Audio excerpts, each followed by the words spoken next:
Wir werden uns heute mit einem Thema beschäftigen, das jeden von uns betrifft: Social Media und die Auswirkungen von Social Media. Ich habe dazu ein Video rausgesucht von Joe Rogan, sehr interessant. Bevor es losgeht, eine kurze Werbeunterbrechung.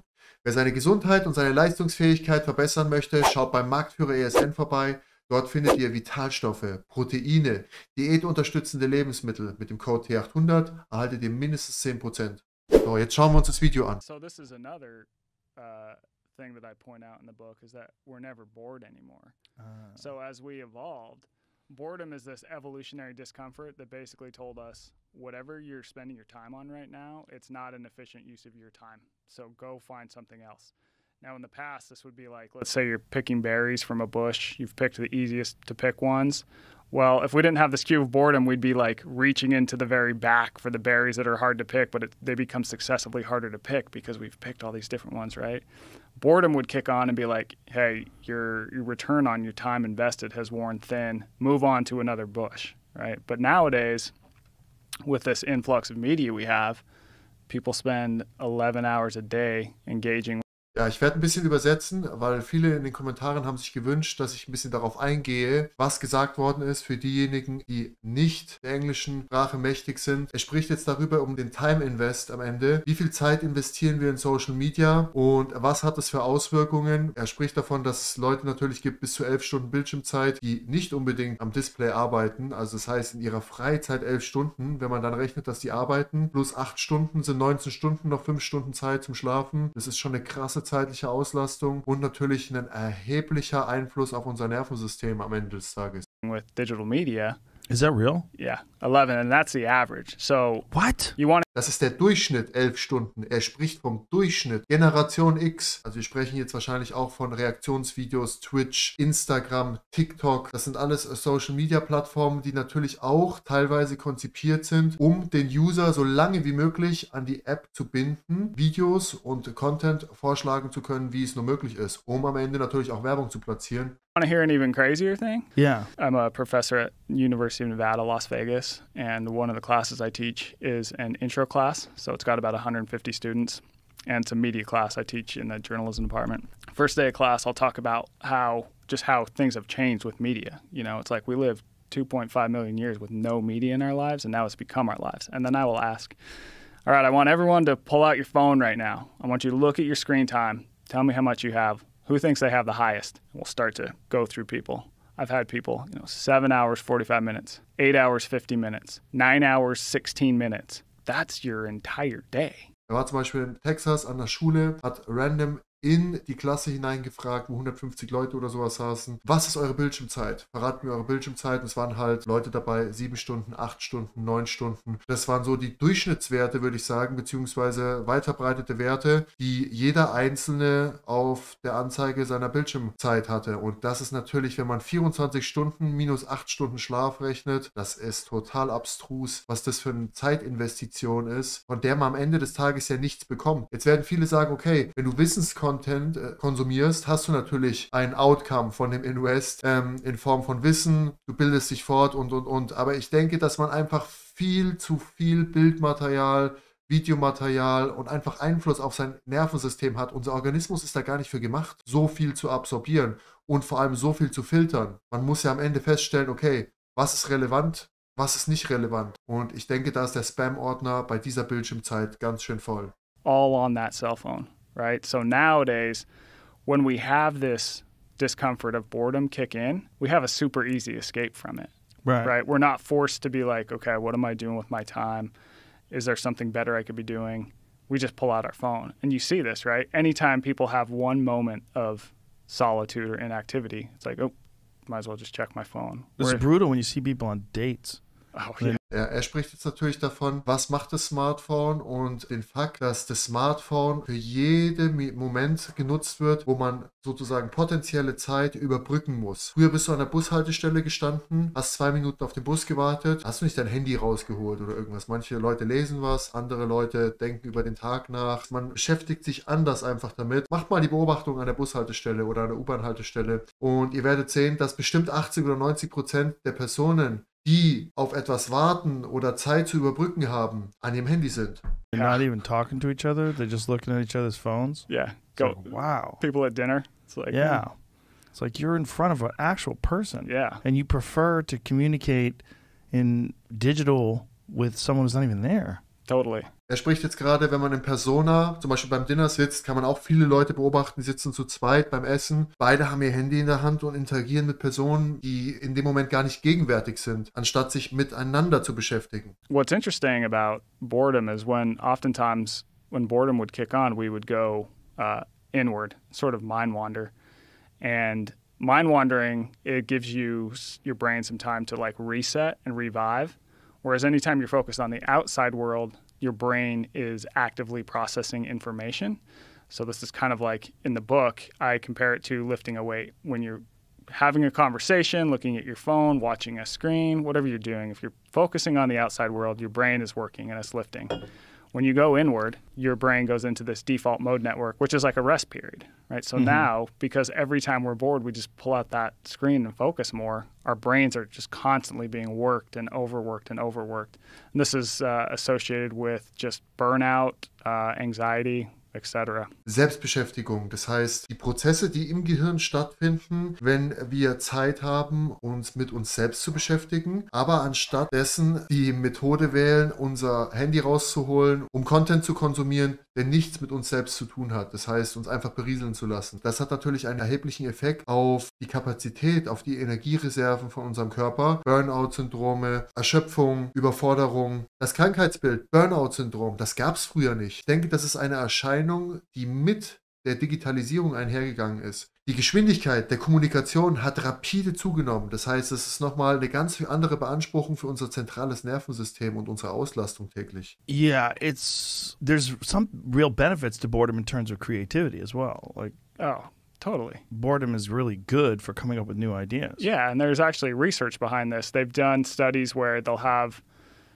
people watch something really boring, like a video of people folding laundry, just like they bore the shit out of these participants. And then they have them come up with, take these different creativity tests that scientists use. And the people who were bored come up with better solutions and responses than the people who had been stimulated the whole time. And you think about this, I mean, just in terms of anecdotes from creators, it's like, you need time to just sit and be with yourself and have these weird ideas bubble to the surface. If you never have that, you're not letting the weird stuff come out, you know? I mean, do you experience this when you're trying to think of stuff in your own work? Yeah. Ja, er spricht jetzt von Langeweile, dass Langeweile natürlich zu dem Kreativitätsprozess dazugehört. Das heißt, wir bekommen neue Ideen. Dieser Fakt wird natürlich eliminiert durch ein Handy, ein Smartphone, was uns die ganze Zeit mit Informationen berieselt und uns ständig Input gibt. Das heißt, die Kreativität, der Ideenreichtum des menschlichen Organismus wird eigentlich dadurch gekillt. Und er spricht jetzt von Experimenten, wo Leute zum Beispiel Videos konsumieren, in denen wirklich langweilige Sachen dargestellt werden und anschließend Kreativitätstests gemacht werden. Yeah, you have to have discomfort. The worst thing that could ever happen to me if I'm writing is to just open the browser and start, let me just Google this real quick and see. It's like I'll play little games with myself. Like I'll be in the middle of writing. I'm like, what does that mean really? And then I'll Google it and like, shut the fuck up and get back to work. Yeah. Because like I'm just being distracted. I'm just distracting myself. And sometimes I'll allow myself a couple of minutes of distraction before I get mad. But really, I shouldn't allow myself any. I should just keep working. And sometimes people say, I can't write. I just stare at the screen and nothing comes out. I'm like, yeah, that's what's supposed to happen. Yeah. That's how it works, man. You're supposed to fucking stare at the screen. Yeah. And then you just write some nonsense and eventually something good will come out of that. Yeah. But if you just bail because you don't like the staring at the screen part and nothing's coming out, guess what? You're never going to write anything. Exactly. Congratulations. So then you'll be at the whim of whatever random spontaneous creativity just pops into your head throughout the day.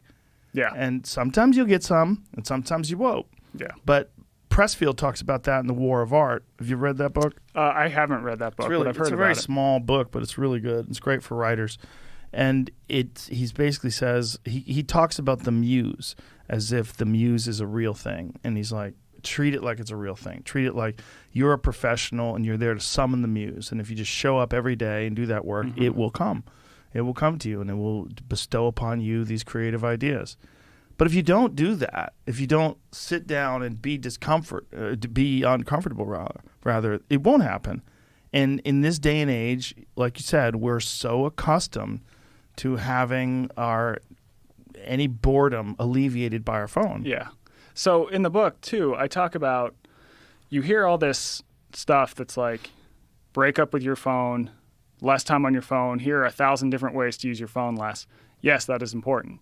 But the problem is a lot of times when people go, okay, I'm going to use my phone less. So they put their phone. Ja, Joe Rogan hat jetzt davon gesprochen, dass jegliche Möglichkeit der Langeweile auch durch das Smartphone eliminiert wird. Denn du hast ja immer die Möglichkeit, in Google reinzugehen. Es gibt Newsfeeds. Der Algorithmus von verschiedenen Programmen erstellt irgendwelchen neuen Content, den du konsumieren kannst, basierend darauf, was du zuvor konsumiert hast. Das heißt, diese Möglichkeit, diesen Kreativprozess in Gang zu bringen, wird tendenziell komplett gekillt einfach. Das wird natürlich noch in weiteren Generationen, das heißt in 10 oder in 15 Jahren, wenn das Ganze noch weiter fortschreitet, massive Folgen auf die Entwicklung von Kindern, Jugendlichen, aber auch Erwachsenen haben. And, a safe or whatever weird habit they've developed. But then they go watch Netflix. It's like your brain doesn't know the damn difference between the screen on your phone and the screen on your TV. The point is that you need to remove yourself from this outside media that's totally just weaved its way into your life, like stimulating you with nothing. Yeah, the switch from phone to Netflix is like going, I'm quitting smoking, but I'm going to go buy some Red Man and just pack that in real hard,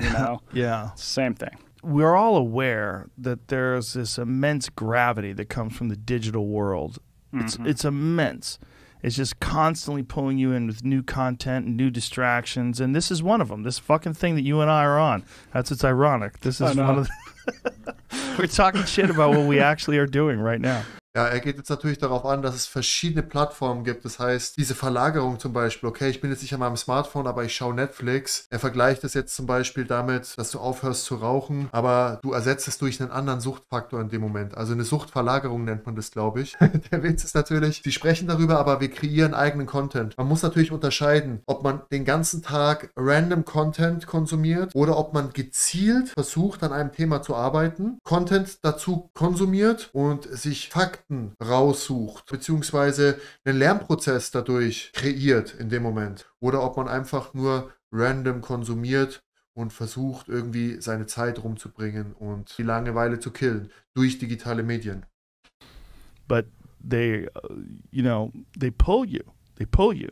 And we all know that it's probably not the best way to live, but it's so hard to break the addiction.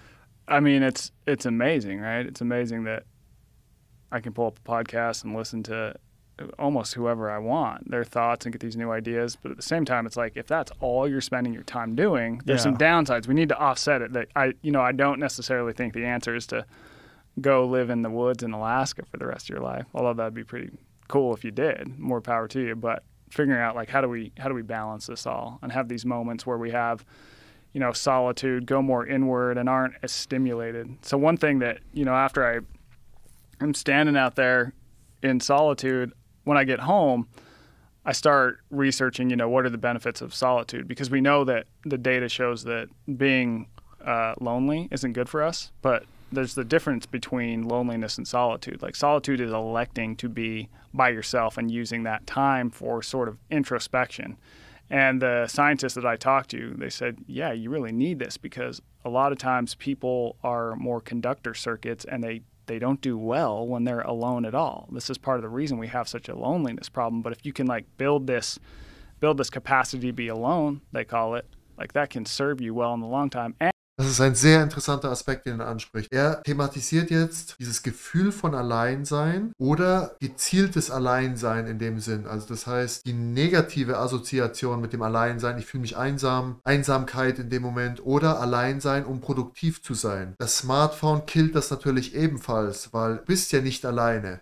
Du kreierst zwar Einsamkeit, weil digitale Medien die soziale Struktur in dem Moment ausschließen. Das heißt, du hast keine Kommunikation mit jemand anderem, weil deine Aufmerksamkeit dem Smartphone gewidmet ist oder digitalen Medien, aber gleichzeitig hast du das Gefühl, dass du nicht alleine bist, weil du keine Langeweile verspürst. Also das ist das Paradoxum an dem Ganzen. Darauf geht er gerade ein. And it also breeds deeper thinking and creativity. I mean, it's like there's a reason that thousands of years of religious tradition, they have people who go and spend this time alone out in nature. I mean, Jesus was in the desert for 40 days. The Buddha exited the palace gates, and spent a bunch of time alone and in solitude. Even Abraham Lincoln used solitude and for a lot of his writing and stuff like that. And I feel like people don't have that as much anymore. Ja, das ist ein extrem wichtiger Punkt, den er gerade aufgeführt hat. Sehr gutes Beispiel sind Schriftsteller, die sich gezielt zurückziehen an einem Ort, an dem sie sich wohlfühlen, wo sie wissen, okay, hier kann ich meiner Kreativität freien Lauf lassen. Ich habe keine Ablenkung, nichts, um einfach ein Buch zu schreiben. Gezielte Einsamkeit gewählt, um produktiv zu sein, um etwas zu schaffen. Ich denke, jeder hat hier Verbesserungspotenzial, kann daran arbeiten, dass er produktiver ist, indem er achtsamer mit seinem Social-Media-Konsum umgeht. Ja, ein ganz wichtiger Fakt, um erfolgreich zu sein und produktiv zu sein. Ich mache das selber so, ich habe eine feste Bildschirmzeit, das heißt, ich habe ein Arbeitshandy, mit dem arbeite ich, mit dem kreiere ich Content und dann habe ich ein normales Smartphone einfach, was für private Kontakte da ist. Wir haben eine Handybox, das heißt, in der Handybox werden abends die Handys platziert und somit haben wir bildschirmfreie Zeit, wo ganz normal interagiert wird auf altmodische Art und Weise, ohne ständig das Handy dabei zu haben. Ja, ich denke, dass es auf jeden Fall ein Gamechanger für jeden im Alltag ist, der viel am Handy verbringt, um seine Sozialstrukturen zu verbessern, seine Sozialkompetenz zu verbessern und am Ende einfach produktiver, ausgeglichener und glücklicher zu sein.